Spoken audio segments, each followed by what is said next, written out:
So we're currently going into the busiest time of the year in e-commerce, where 70% of sales and revenue is generated, which is absolutely crazy, which is Q4, which is October till December. Now, as a business owner, there's a lot of things. There's 5 main things that you need to prepare before Q4 so you can maximize your sales and revenue and profit during this time of the year. Hey guys, welcome to the e-commerce agency channel. My name's KAMIL'S, and I'm the owner and founder of e-commerce agency. And in today's video, I'm going to be breaking it up into 5 different sections. Section 1, which will be cash flow. Section 2 will be logistics. Section 3, which will be marketing. And section 4 will be retention. And section 5 will be website. And I'll be giving you a to-do list and a checklist of things that you need to do before you enter Q4 so you can be best prepared, so you can maximize your sales and revenue and obviously profit. And I'll also leave the PowerPoint presentation in the description below, and also check out in the description below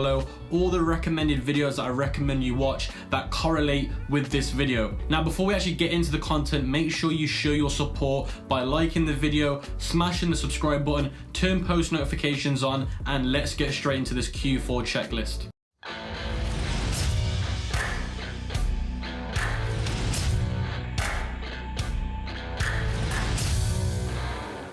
So the first section of this Q4 checklist is managing and preparing your cash flow ready for Q4, because with Q4 you're going to be spending a lot more money, so you need to make sure that your cash flow reserves are all set up best so you can prepare for that, because you're going to be spending a lot more money on products, logistics, you're going to be spending more money on marketing. So if your cash flow isn't set up properly, then you won't be able to scale during Q4. And the worst thing that can happen to you in Q4 is that you just can't scale, because the most success happens because you can scale so aggressively in such a short period of time. So these are the 3 points that you must do before you get started in Q4 when it comes to cash flow. Number 1, I'd recommend that you get a business overdraft, and it's very important that you have a business set up for your company, because if not, then you're not going to get the perks of having business overdrafts. So the first thing is, as an overdraft, is a reserve for scaling or logistics. Call your business bank, so whoever you bank with, whether it be Barclays, whatever country that you're in, Bank of America, Bank of Canada, make sure you call the bank and inquire about the best suited overdraft for your business. And it's very important that you explain to them, look, we're in Q4, the busiest time of the year, I'm looking to get an overdraft for my company. What are the best overdrafts that you can do for me, on what rates and what not? Because at the end of the day, you're using the overdraft as a reserve just in case you can't afford to basically dip into your cash flow or your credit cards. It is a reserve. I can't explain this enough. Your overdraft is just the reserve if worse comes worse. The next thing you want to do is you want to make sure that your charge cards and credit cards are done properly. So you want to call your credit card company or your charge card company. So for those that don't understand the difference between a credit card and a charge card, a credit card is when the bank or whoever the credit card institution gives you a limit, let's say 5,000, you only get 5,000. As soon as that's done, you can't spend anymore. With a charge card, it's based on spending power. You basically get, so let's say for example your spending power is 5,000. It means every transaction you make on that card, you'll be able to do 5,000. So I might want to do one transaction for 5,000, one transaction for 5,000. So there's really no limit on the charge card. It's just about how much you can spend per transaction. So from what you can tell straight away, charge cards are a lot better than credit cards. So I would recommend going down the charge card route, because you got basically an endless spending limit with transactions. Now, something that I want to say is I will leave in the description the best charge cards, the ones that I personally use for my e-commerce businesses when we scale during Q4. Going back to charge card and credit cards, you want to make sure that you inquire to your credit card company or your charge card company asking about either credit card limit increases. So let's say your credit card limit increase at the moment is only 10,000. Ask if you can get it to 20,000. If you've got a charge card spending power of, let's say, 10 grand, try and get it up to 30, 40,000, because normally you'll have a relationship manager, especially if you're using companies like American Express, you'll have a relationship manager, and if you give them a call, it's very important that you call the relationship manager, not the actual company operating hours. You know, there's customer service people that you just get the number off the website. Don't call those people, call the relationship manager, because they have more power to change that for you. So it's very important that you do that. You also want to be negotiating with the credit card or the chargeback company about how often you repay them. So normally with a business credit card or charge card, it's every 58 days or every 30 days, but ask if you can get it to 90 days, and sometimes they will do that if you've got good history with them. Also, you want to negotiate on the interest rates as well, because at the end of the day, you might actually be paying interest on some of your cards during Q4. And if you know anything about taxes, interest and basically debt is not always a bad thing. If you have to dip into your interest, let's say you can't pay back 30 grand for a month because you're waiting for money to come through from your payment gateways, and you incur, let's say, $500 of interest, it's not bad because it can be a write-off for your tax. So that's why, guys, don't be too scared of interest and obviously paying interest back, because if you're somebody that's turning over a lot of money, it's a tax deductible expense, which is really important. So it's really important as well that you negotiate on your interest rate. The next thing is your payment gateways. You want to make sure that you call every single payment gateway that you use on your website, and you want to ask them for faster payouts. So let's say, for example, you're doing Stripe or PayPal and you're currently getting a 7 or 21 day payout. You want to call and say, look, I want to negotiate on this payout timing. I want it quicker. I need it quicker because of so and so. And as long as you call them and tell them, then of course they can help you out. Now, something to bear in mind, guys, if you can't call them and you can't get hold of them, just email them. Now, something else that you want to do is you also want to negotiate about the transaction fee. Now, normally when you take payments through your e-commerce website, you'll be paying like a 2.4% transaction fee with a 20 cents or 20p on top of it. You want to negotiate on that fee and try and get it down as low as you can. Now, as long as you're turning over enough money, they are very willing to go down on that transaction fee. It's more than capable as long as you're turning over, or you're projected to turn over a decent amount of turnover. So the second section of this Q4 checklist is logistics. Now, it's very important that you get your logistics prepared, because the last thing that you want is you've got good cash flow, everything's going well for you, you're getting sales, but if your logistics can't hold up, then you're gonna have to end up refunding loads of customers and you've lost loads of money. So I can't emphasize this enough. It's not the thing that I always say to people is during Q4, the sale is not the hardest part. The hardest part is the logistics and making sure that your customers are happy with their delivery time. So the first thing that you want to do is you want to ask your supplier what the current stock levels are, because it's important that you know what your stock levels are. And you also want to ask them, how often are you replenishing the stock? Is it every week, every month, every 2 months? You want to know when and how. Then you also want to ask them, can they do, if you're doing drop shipping from AliExpress or wherever, Alibaba, it doesn't matter. If you're doing drop shipping, make sure that you ask your supplier if they can give you a VIP link. So a VIP link is where you're buying the product still through AliExpress or Alibaba or whatnot, but you can't actually see what the product is. So when other drop shippers see that listing, they don't know what the product is because it's a blank VIP list. That way it stops other people from basically copying your product. Also, if you're going down the drop shipping route, make sure that as soon as you're doing 50 orders every day or every other day, you ask the supplier if you can have exclusive rights to that product. Now, me and one of my business partners from Canada, we're drop shipping this product, and the supplier says to us, as long as you can fulfill 50 orders a day, you've got full exclusive rights to just sell this product, and everybody else selling it, I'll have to say no, you can't sell it. And again, during Q4, that is very important because that limits your competition, and then that way you know you've got full market penetration for that product. Some other good tips about this is ask for free shipping. So if they're not willing to give you full exclusive rights to the product, ask them, let's say, can you give me free shipping? Because sometimes if you negotiate on the price of the product, they're more than likely to say no. But if you just say, can you give me free shipping, they're more likely to say yes, because to them it doesn't seem as valuable. So also ask that, because if you can get, let's say, $2 of shipping for free, that's every order $2. That is a lot of money, and if you scale that aggressively, you're going to be saving a lot of money. So the next point is agents. Start looking for dropshipping agents so you're prepared for scaling. It's so important, guys. Even if you're not at a point that you need a dropshipping agent, you must get prepared for it, because during Q4, like I said to you before, the hard part is not getting the sale, it's the logistics and the cash flow. So as long as you can basically get everything prepared for when you will scale, then that is best suited. So make sure you find yourself a dropshipping agent, and try working with a dropshipping agent that will exclusively work for just your store, because dropshipping agents, especially individual ones, tend to work with a couple of stores at one time. Try and get exclusive agents just for you, because if they're handling loads of other people, it's not going to be that effective. The next thing is fulfillment centers. Again, this is very aggressive scaling, but again, you can easily fall into this little category. So start looking for fulfillment centers so you're prepared for heavy scaling.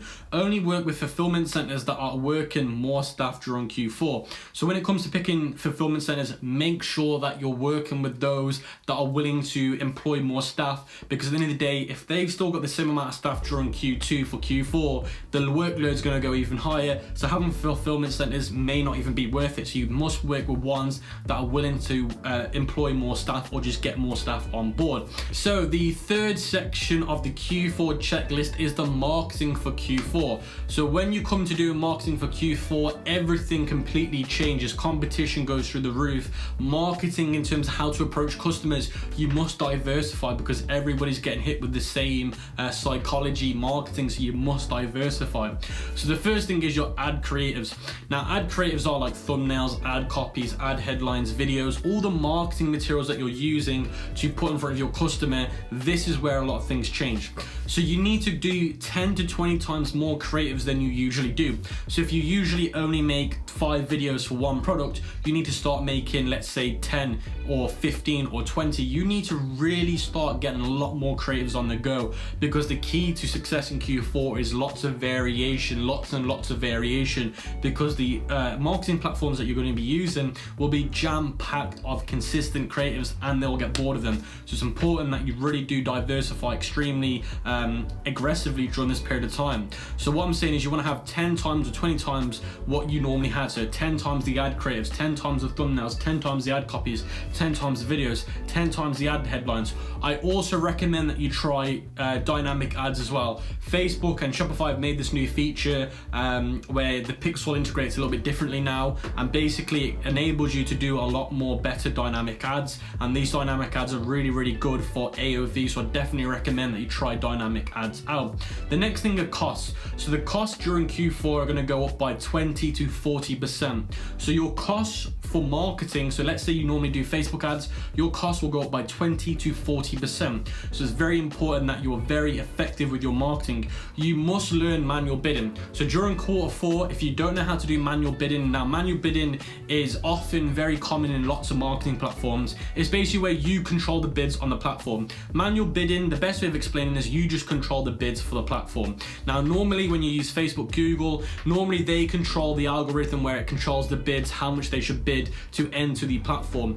Now normally, like I said, the algorithm will handle all that for you. Now during Q4, and when you try and scale aggressive numbers, if you can't do the bidding yourself, you can't do that yourself manually, not automatically, then you're going to struggle. Because let's say we look at it as a 5-day process. Out of 5 days, you're consistent for 2 days. Those other 3 days, it's just not going good for you. That's probably because the bids are not being done properly. Facebook are not bidding properly. So that's why you must learn to take control, and that's why you've got to make sure that you can do the bids as well. And yes, manual bidding is not easy. There is a lot of risk involved, but if you're not willing to learn it or do it, you're not going to get the Q4 that you're looking for. Now, the best way I can explain this is imagine a plane just on autopilot for the whole journey. It's not going to go well. A plane can automate for probably 90 to 80% of the journey, but the landing and the takeoff, it's important that you make sure the captain is doing that manually. And of course, it's the same with manual bidding. You're taking over the bids. If you just let Facebook control everything, Google control everything, you're going to hit very bad inconsistency. So manual bidding is so important to learn during Q4. Something else that I want to say is you may not be profitable from the first sale. So let's say you're selling some products, the first sale, your cost per result might not be profitable. Now, don't worry if your cost per result isn't profitable for the first time. And this goes back to what I was saying before. Your costs are going to go up by 20 to 40%. So because of that, it might make you unprofitable per cost per result per one product. So the key to Q4 success is making sure that you've got a good CLV, customer lifetime value. The key is to make sure that customer comes back like after a week, after 2 weeks, because you might not be profitable till the third or second sale. So unless you've got a good CLV product, a good CLV marketing tactic, then you may never be profitable because you're not willing to let customers come back. And that is one of the biggest cases that I see as an agency owner. A lot of our customers, a lot of our companies that we work with, they're profitable on their second or third sale, not their first. So I can't emphasize this enough, guys. You've got to make sure that you're CLV ready. The next thing that I want to go over are the platforms that you choose to market on. You must test all marketing platforms for any winning or scalable products. So let's say you're doing dropshipping, you've got a winning product, you must try that winning product on all marketing platforms. The ones that I'd recommend is Google ads, YouTube ads, and Facebook ads. Those three you should use very aggressively to test one of those winning products on. Because at the end of the day, you might think, oh, Facebook's the best, but if you've never tried YouTube, it could even be better than Facebook. And at the end of the day, if Facebook's really competitive for that product that you're doing, if you try YouTube and get more success from from it, it's going to be less saturated as well. So your cost per results, all your metrics are going to be a lot cheaper. And this goes again with brands that are selling their own products. If you've got any best sellers from your brands, try them on all the different marketing platforms, because you never know how well they'll do. So the fourth section of the Q4 checklist is retention. Retention for Q4 is so important. Customer retention is what will make or break your business during Q4, because if you can't retain customers over those 3 months and get them to buy it from you so many times, I always say if a customer can't buy from you 3 times during Q4, then you're probably not going to have a very successful Q4. So these are my 3 tips for Q4 retention. Number 1, retargeting. You must do aggressive retargeting through all channels: email marketing, text message marketing, your paid advertising. So let's say you're doing Facebook ads, do retargeting through that. You must do retargeting all the time through every single platform. If you haven't got your text message marketing set up, if you haven't got your email marketing set up, you're setting yourself up to fail during Q4, period. So make sure that you're doing your retargeting through those 3 channels: text message, email, and your main advertising platform, because if not, it's not going to work well for you. The next thing that you want to try and do is you want to try and get your DPA retargeting to a good level. DPA retargeting is basically a catalog retargeting. So instead of just showing one product at a retargeting ad, you're showing a catalog of products, and it's important that you do that because it's going to help with your AOV. And if a customer's already bought from you before the product that you're retargeting with, they're not going to buy it again. So try and show them something new that was related to what they bought. That way your AOV is going to be good and your CLV is going to be good, and it just means your retention is going to be really well. And like I said to you before, if you can't get one customer to buy from you 3 times during Q4, it's not going to be very successful. So that's a good way of getting that done quite quickly. Also, you want to be doing aggressive discounts. So if you're normally giving away a 20% discount, give away a 30-40% discount, because you've got to understand that the more aggressive you are during Q4, the more likely you are going to be more successful. The next tactic I've got for you is CLV, customer lifetime value. Try selling products that run out. So try and sell a product where after a couple of weeks it'll run out and they have to come back to you again to buy it from you. Try and sell a product where it has ongoing attachments. Now, an example that I've got for you, and it's probably a bad example, is a Hoover. When you buy a Hoover, there's loads of attachments that go for it. Like one of our Hoovers, we've had to buy loads of new attachments for it. So try and sell products where you have to add to it, you have to buy more to it, like upsells, attachment sales. Those things do really, really well, and that's how you're going to get your customer to buy from you 3 times really aggressively. So the third tactic for retention is free referring. Now, free referring is one of the most important ones, and it's one of the ones that will make you so much money, and it's completely free. Now, how this works is you must follow up with the customer after the product's been delivered to their house. Now, let's say somebody orders something from your website, it's been delivered to their house. You must email them once it's been delivered. I always give it a day after it's been delivered, always 1 day after. I always email them, say, look, are you able to showcase the product on your social media by taking a video, by putting a picture on your story? Any little thing can make a massive difference. Them just sharing it with their friend. And you can always prompt them to do it by saying, look, if you do that, we'll give you a $5 credit on your next order. Some people will just do it naturally because they're very impressed with your product, but you must prompt them to do that, because if they get one sale just by putting your product on their Instagram story, that's a free sell you've got right there, which is so important. So the 5th section of the Q4 checklist is the website optimization for Q4. So the first one is conversions. You want aggressive scarcity tactics. So things like countdown timers, stock level watch counts, sale pop-ups, timer at checkout, aggressive email marketing signups. You really want to be aggressive with all the scarcity tactics, because if you're not, then you're not going to get conversions. Now, during Q4, that's the only time I actually really use countdown timers, scarcity tactics like stock level timers and stuff like that. It's so important that you do that, because people are already in a mindset during Q4 that everything's going to sell up because the demand's so high. So by you showing that to them on your website, it's going to prompt them to buy from you very aggressively. Now, you also want to try and make as many people as you can sign up to your email list. So even if you put on your website, if you sign up to our email list and you'll receive a $10 coupon code or $10 credit, that's amazing, because at the end of the day, the way you got to look at it is the bigger your email list during Q4, the more money you're going to make. And especially during Q4, customers are proven to go on their emails a lot more. So with email marketing, it's most successful during Q4 because people are always looking out for discount codes because of Black Friday, Cyber Monday. So they're more naturally on their emails than ever before. So you must take advantage of it. The next one is AOV. You want to be doing cross-selling, upselling, after-selling, exit pop-ups. So you want to be trying to sell them things at the checkout. Once they add it to cart, what are you trying to upsell them with? Maybe a product upgrade. So if they're buying an iPhone 6, try and sell them an iPhone 7. It's a bad example, but you get what I'm talking about.